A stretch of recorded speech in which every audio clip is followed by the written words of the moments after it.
अस्सलाम वालेकुम दोस्तों, मैं हूं शाहिद हुसैन। आज हम बात करेंगे कि इलेक्ट्रिक के हवाले से क्योंकि कराची शहर जिसको रोशनियों का शहर कहा जाता है, मेरे हिसाब से तो अब लावारसों का शहर हो चुका है। क्योंकि इससे पहले जितनी भी हुकूमतें आईं इस शहर को लूटा।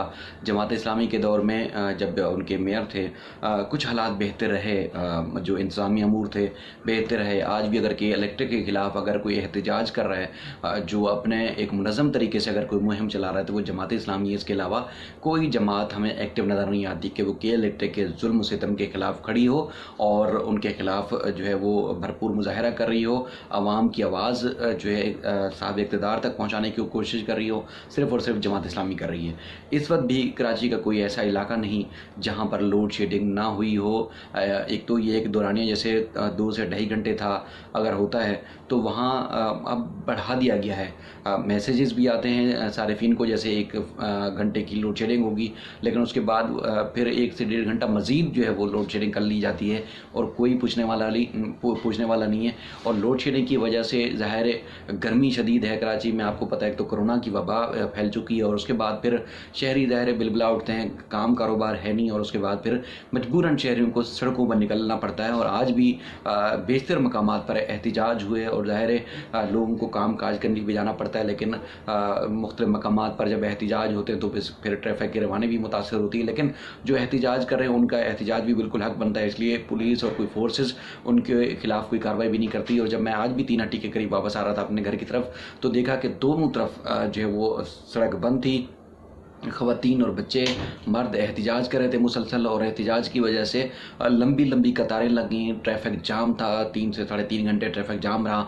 और इसी तरह उसी दौरान दीगर इलाकों में भी मुसलसल एहतजाज जारी था।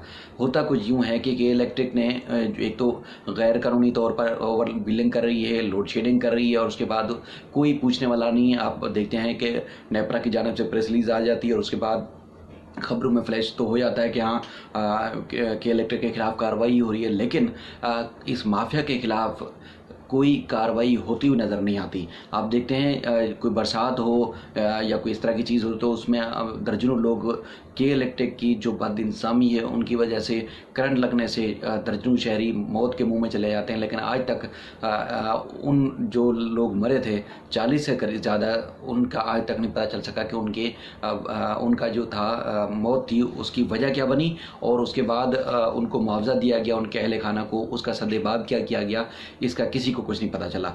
और उसके बाद हम देखते हैं कि पिछले 2 साल में जो बिल बिजली का था, वो जिन घरों में जो छोटी सी एक आम सी फैमिली जिसमें 4-6 अफराद होते हैं, 2000 बड़ी मुश्किल से बिल आता था, अब 10 से 12 हज़ार बिल आ रहा है। एक, लोगों की रोज़गार नहीं है, महंगाई वैसे हर चीज़ में बढ़ चुकी है, और दूसरा बिल जो है वो बेशुमार इंतहा बढ़ चुका है, जिसकी वजह से लोगों को मुश्किलात का सामना करना पड़ता है। इस वक्त भी मेरे पास एक बिल मौजूद है, आप देख सकते हैं। इस बिल में बिलिंग का जो फार्मूला है सिर्फ कि इलेक्ट्रिक वाले ही जानते हैं। कोई बड़े से बड़ा अकाउंटेंट भी इस बिल की आपको वजाहत नहीं कर सकेगा कि इस बिल ये जो यूनिट्स के हिसाब से बिल किस तरह चार्ज किया जाता है। उसके बाद जो ओवर चार्जेस हैं या मुख्तलिफ़ किस्म के चार्जेस जो लगाए गए हैं वो किस हिसाब से वसूल किए जाते हैं। और उसके बाद अगर हम देखते हैं कि यूनिट जो है 300 है, और उसके बाद उसका जो नॉर्मल बिल है वो 300 यूनिट का, उस हिसाब से पर यूनिट के हिसाब से अगर 6000 भी है तो उसके बाद, लेकिन आपको जब बिल नीचे कैलकुलेशन में जाकर देखते हैं तो 8000 या 10,000 उसकी बिलिंग है।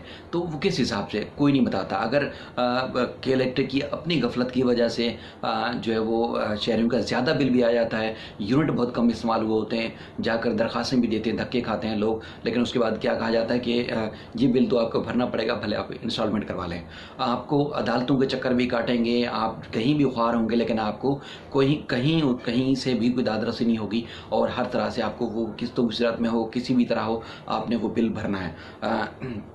पिछले 2 साल में हम देखते हैं कि शहर के मुख्तलिफ इलाकों में जो मीटर थे, इससे पहले चाहे वो डिजिटल थे या दूसरे वाले मीटर थे, उनको हटा दिया गया बग़ैर कोई वजह बताया। किसी ने नहीं पूछा उनसे कि इलेक्ट्रिक से तारें तांबे की जो थी वो उतार ली गई, उसके बाद अब वायरिंग कर दी गई है, और उसके बाद मीटर दूसरे लगा दिए गए हैं। और मीटरों की वजह से एक तो यूनिट हैं वो तेज़ी से बढ़ रहे हैं। हालांकि जो पंखे लाइटें जो घर में एक आम फैमिली में जो 2 साल पहले इस्तेमाल हो रही थी, आज भी वही लाइटें इस्तेमाल हो रही हैं, लेकिन हम देखते हैं कि उसका जो यूनिट हैं वो ज़्यादा हो रहे हैं इस्तेमाल। एक यूनिट महंगा होना अलग बात है, लेकिन यूनिट इजाफी इस्तेमाल हो रहे हैं, उसकी आज तक किसी को बात समझ नहीं आई कि जब पहले 2 साल पहले जो 2 पंखे, अगर 3 पंखे 4 पंखे घर में इस्तेमाल होते थे, 4-6 लाइटें थी, तो जिसका यूनिट 200 यूनिट आते थे, अब 300 से तजावज़ कर चुके हैं। ये आज तक किसी को वजह समझ नहीं आई कि किन वजूहात की वजह से ये यूनिट बढ़ चुके हैं। दूसरा, एक कुछ अर्सा पहले एक सिंध हाई कोर्ट में एक आईटी माहिर ने भी एक सिंध हाई कोर्ट में दरख्वास्त दायर की थी। उस वक्त मैं जाग टीवी में रिपोर्टिंग करता था, तो आज भी अगर आप गूगल पे या यूट्यूब पे कहीं भी सर्च करेंगे, तो डिजिटल मीटर के हवाले से आप सर्च करेंगे, तो वो आपको वो पैकेज जो मेरी रिपोर्ट नशर हुई थी वो सामने आ जाएगी, जिसमें उसने के इलेक्ट्रिक की जो बेईमानी थी, जो 2 नंबरी थी, वो फाश की थी, जिसमें उस इंजीनियर का कहना था, आईटी माहिर का कहना था कि के इलेक्ट्रिक के जो हेड ऑफिस हैं या ऑफिस हैं, वहाँ से मॉनिटर जो मीटर्स हैं उनको जो मॉनिटर किया जाता है, उसके बाद वहीं से बैठ के यूनिट बढ़ा दिए जाते हैं। यानी कि के इलेक्ट्रिक वाले ऑफिस में बैठ के यूनिट बढ़ा देते हैं, और उसने बंद मीटर्स के ऊपर भी देखा कि वो यूनिट मुसलसल बढ़ रहे हैं, और पूरी एक साइंस लेके, पूरी एक वजाहत के साथ वो तफसील लेके सिंध हाई कोर्ट में आए थे।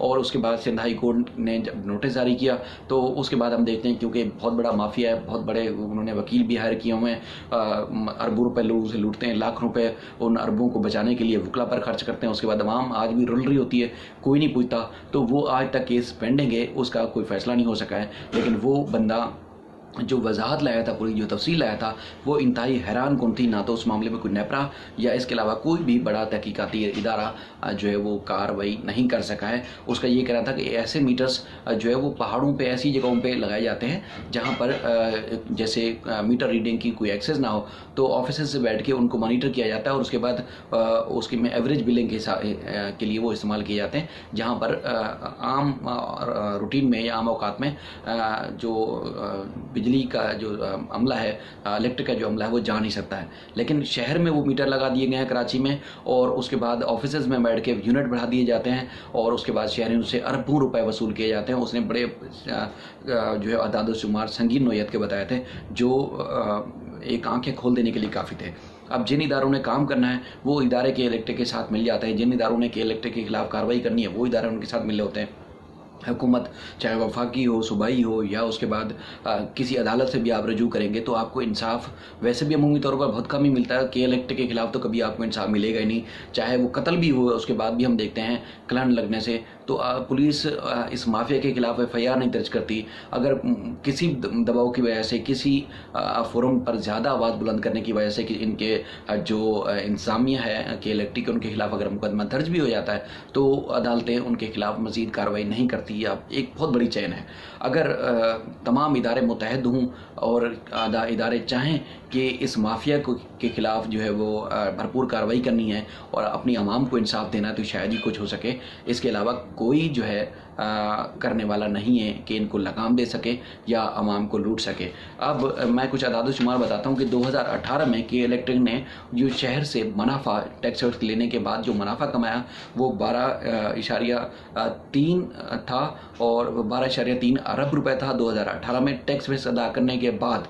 और उसके बाद जो 2019 का जो माली साल है उसमें के इलेक्ट्रिक ने जो मुनाफा कमाया कराची से वो 17.3 अरब रुपए कमाया।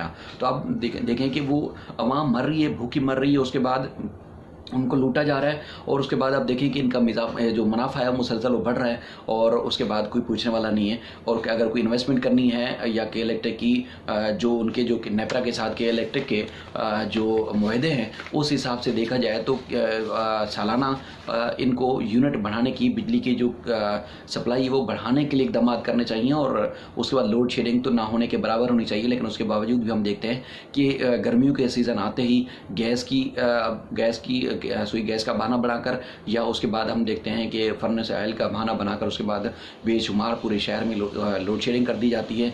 बिल वही उसी तवातर के साथ आ रहे हैं, और लोड शेडिंग जो है वो बेशुमार हो चुकी है। और अब तो 10-10 घंटे 12-12 घंटे, और कराची के जो मज़ाफ़ाती इलाके हैं वहाँ तो बेपनाह लोड शेडिंग हो रही है और कोई पूछने वाला भी नहीं है। तो ये सूरत हाल है। अब अगर आप कंप्लेन भी करना चाहें कि भाई 1 घंटे की लोड शेडिंग के लिए मैसेज आया था, उसके बाद जो है अब 2 घंटे हो गए या 2 घंटे से ज़्यादा टाइम हो गया, तो वो एक ही बात होगी, कंप्लेन आपकी कोई नोट नहीं करेगा। वहाँ पर जिनके कॉल सेंटर में होता है वो कहता है कि आपके इलाके में कोई फॉल्ट आया है, वो हमारी नज़र में है और हम उसका जायज़ा ले रहे हैं। हालांकि किसी किस्म का कोई फॉल्ट नहीं होता। कहा जाता है कि गाड़ी काम कर रही है, फलां जगह टीम काम कर रही है। पूरे इलाके में जहाँ जहाँ हम ज़ाहिर जाते हैं, जब भी कोई इस तरह की चीज़ हो तो कोई भी नहीं होता। हमारी जो सियासी जमातें थी उन्होंने भी लूटा, और कराची में ना तो पानी है, ना बिजली है, ना सफाई सुथराई का निज़ाम है। सिंध हुकूमत ने भी हाथ खड़े कर लिए हैं, क्योंकि कराची सिंध पीपल्स पार्टी को मैंडेट नहीं देता, और इसलिए ना तो उसके लिए कोई बजट रखा जाता है। खबरों में आप शोर शराबा देखेंगे, लेकिन इसके अलावा ग्राउंड पर जो है वो कुछ नज़र नहीं आ रहा, नज़र नहीं आएगा। 4-6 महीने इसी तरह जब तक गर्मियाँ चलेंगी इसी तरह शोर होता रहेगा, उसके बाद कोई कार्रवाई करने वाला नहीं होगा। तो कराची के शहरियों को लावारिस छोड़ दिया गया है। इसलिए मैंने आज ये लफ्ज़ और इस्तेमाल किए हैं कि कराची रोशनियों का शहर नहीं रहा, बल्कि लावारिसों का शहर हो गया है। सब ने लूटा, खाया और चमड़ी उधेड़ी, और के इलेक्टेड हो चाहे कोई हुकूमत हो, सब इस शहर के साथ नाइंसाफ़ी कर रहे हैं। और ये वो शहर है जो सिंध को चलाता है, पूरे पाकिस्तान को चलाता है, लेकिन इसका कोई पुरसाने हाल नहीं।